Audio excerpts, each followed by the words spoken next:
Today's episode, we're going to just review on night 3 of Wrestle Kingdom 16. It's New Japan Pro Wrestling versus Pro Wrestling Noah.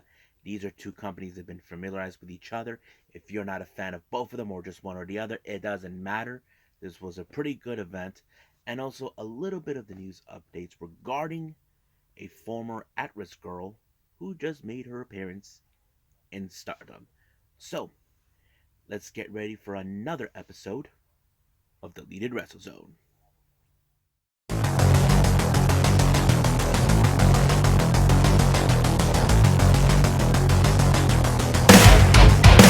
you ready?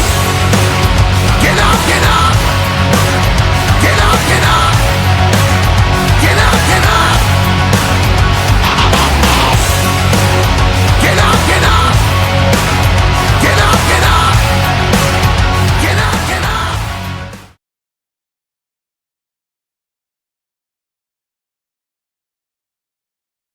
Welcome everybody to Deleted Wrestle Zone. All things that is pro wrestling with AEW, NXT, New Japan Pro Wrestling, Impact Wrestling, the National Wrestling Alliance, various promotions, wrestlers, matches, and championships. I am your host, J-Rod here. So, let's begin right now with New Japan Pro Wrestling with Wrestle Kingdom 16, New Japan versus Noah. I did not manage to see the pre-show on this one because it was not even on demand.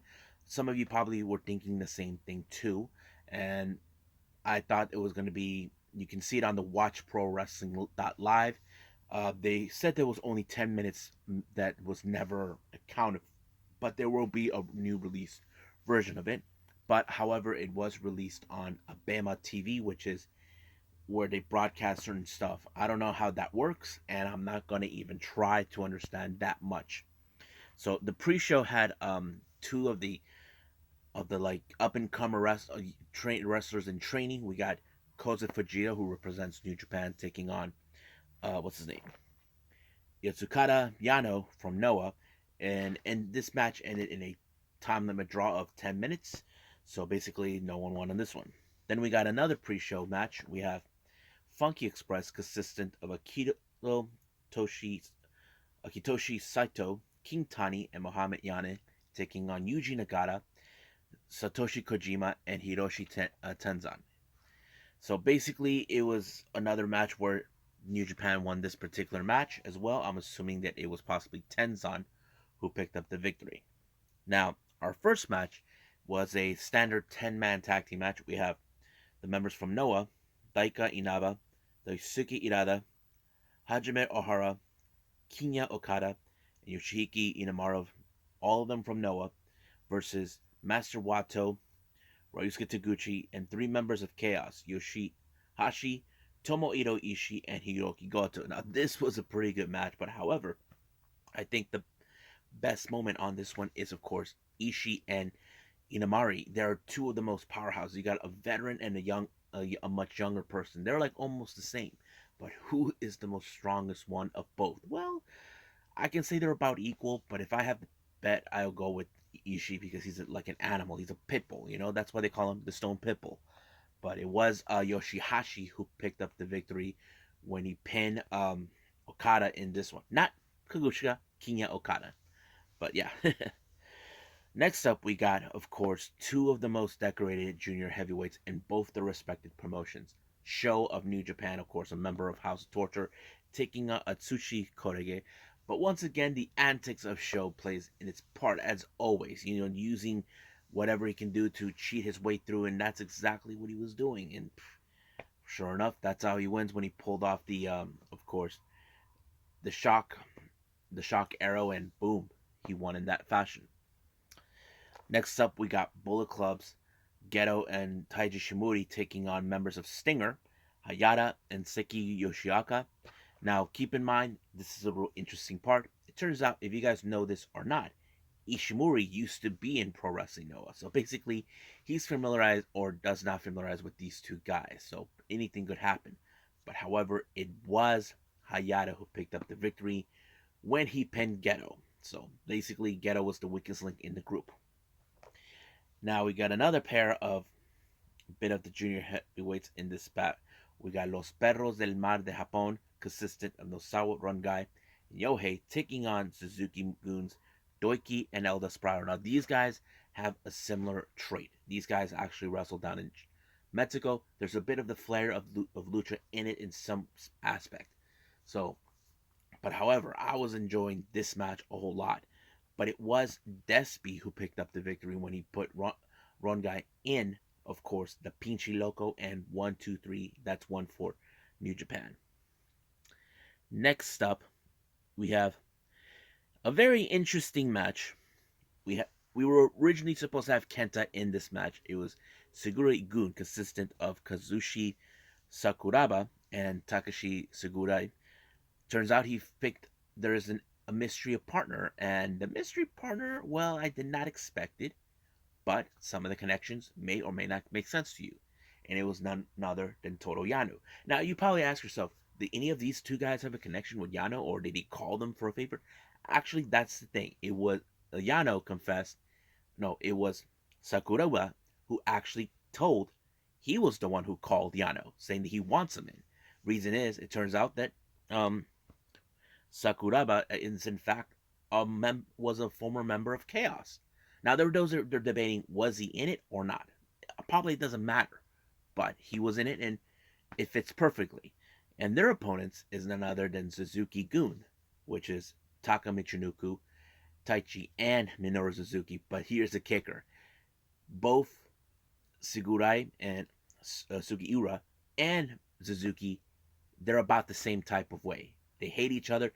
Turns out that Sugiura was a member of Suzuki Gun for a short time until he either got kicked out or whatever the scenario. But it was a really good match. I think it was amazing. I enjoyed it. But it was Sugiura who actually pinned Taka Michinoku. But I think I would like to see these two guys, these guys face off once again. They're really interesting. So basically, and also it was told that Sakuraba was in fact drinking buddies of Toru Yano. Now our next match is very interesting. We have Masaki Kitamiya teaming up with Sho Shiozaki, taking on House of Torture, um, Dick Togo and Evil. And you know how this thing goes. Basically, House of Torture will always play those tactics, but somehow, some way, they were able to overcome it. When Yujiro and Sho showed up, not even their combined forces were able to stop both of these guys. And funny thing is, the commentators were rooting for both Kitamiya and Shiozaki. I'm like, this is interesting because House of Torture became the most hateable sub-faction in Bullet Club. Like nobody likes these guys because they cheat a lot, and that's always been the case. So they were able to walk in, and people say, and Kevin Kelly saying, guys, you're welcome back to deal with them. Show the New Japan guys how to deal with these punks. So I thought it was a great commentary. Next up, we got another interesting match. We have Yoshinari Ogawa teaming up with Naomichi Marufuji to take on Suzuki Gun's Yoshinobu Kanemaru and Zack Sabre Jr. Now, this match was very good in certain ways.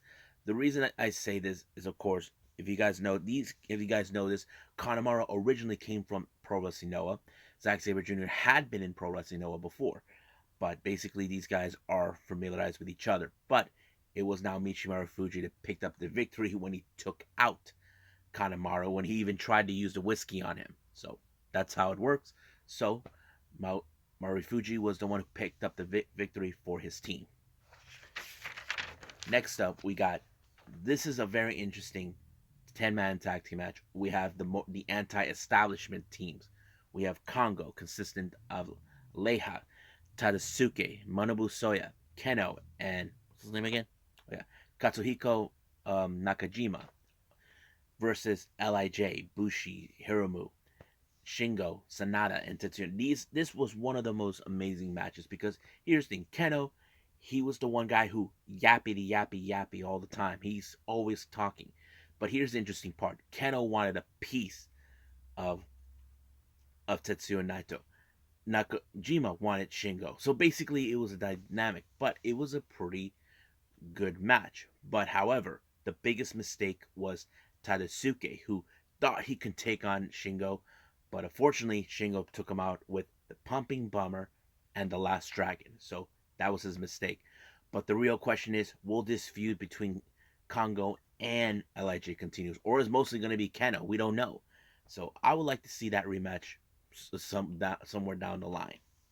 Now our main event, this is a very interesting one. We got Kaito Kiyomiya teaming with Keiji Muto, or as we know him, the Great Muta, taking on Hiroshi Tanahashi and Kaguchika Okada. This was a very good match. Now keep in mind, there's a lot of history with certain wrestlers. You know, Tanahashi was one of those guys that was able to beat, what's his name, Muto, and of course it was interesting to know more about their backstory. But however, it was Okada who was able to take on Kiyomiya, because Kiyomiya is like trying to be the Okada of Pro Wrestling Noah. But fortunately, in this particular match, it was Okada who picked up the victory when he pulled off the Rainmaker on him, and it was over 1, 2, 3. So basically, Kiyomiya, who's trying to rise to the occasion. But what do I think about this event? I have to say it was amazing. I liked it. I'm sorry I missed the first 10 minutes and did not see the pre-show, but hopefully I will see it again, and I'll give you guys another set of thoughts about it, because I think it was a pretty good event. I like it. So I think right now it's time to do some news updates.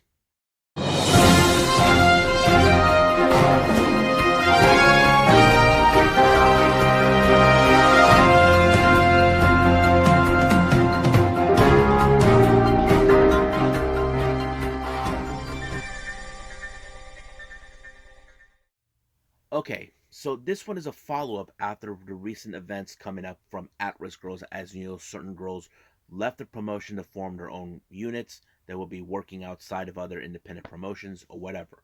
One particular of the girls from this promotion, Momo Kohgo, it was announced that she left uh, Actwres girl late last year in December of 2021.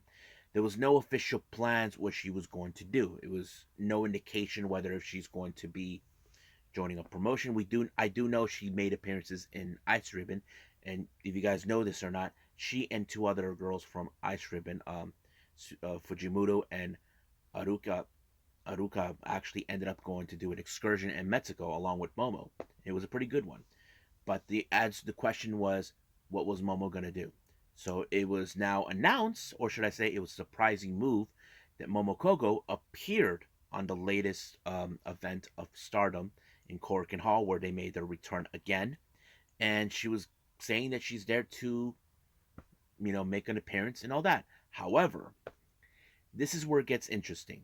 Once again, the self-proclaimed successor of new talent, Unagi Sayaka of the Cosmic Angels, put out the welcome ad, confronted Momo. Now, I'm sure there's going to be a match between those two. It's no doubt.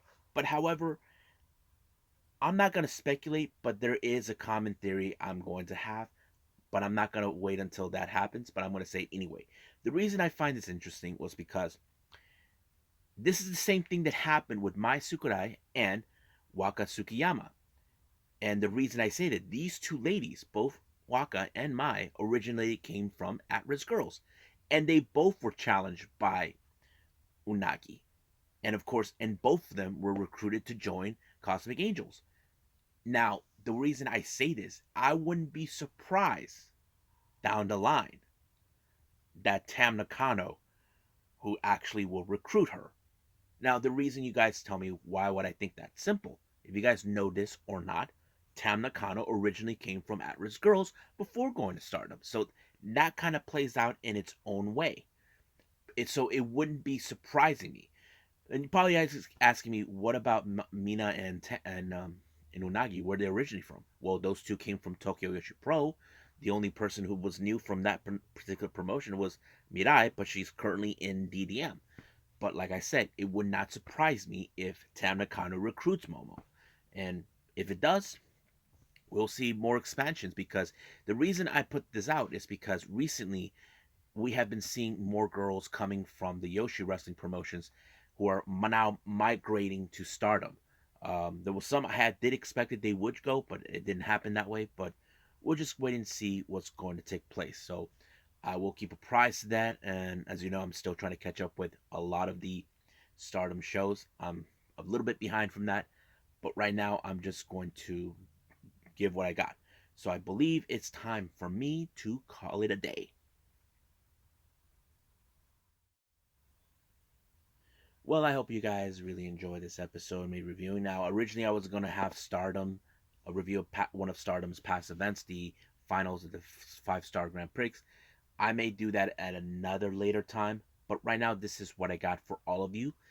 But coming up, as you know, we got Hard to Kill, and of course the AEW's Battle of the Belts, and of course New Japan Strong with Nemesis. I may or may not be do all of them as much as possible, but I will do the best I can for all of you to review what's brand new. But I think that's pretty much it for now. So I'll see you guys in the next DWZ time, same DWZ channel. I must bid all of you adieu. So goodbye.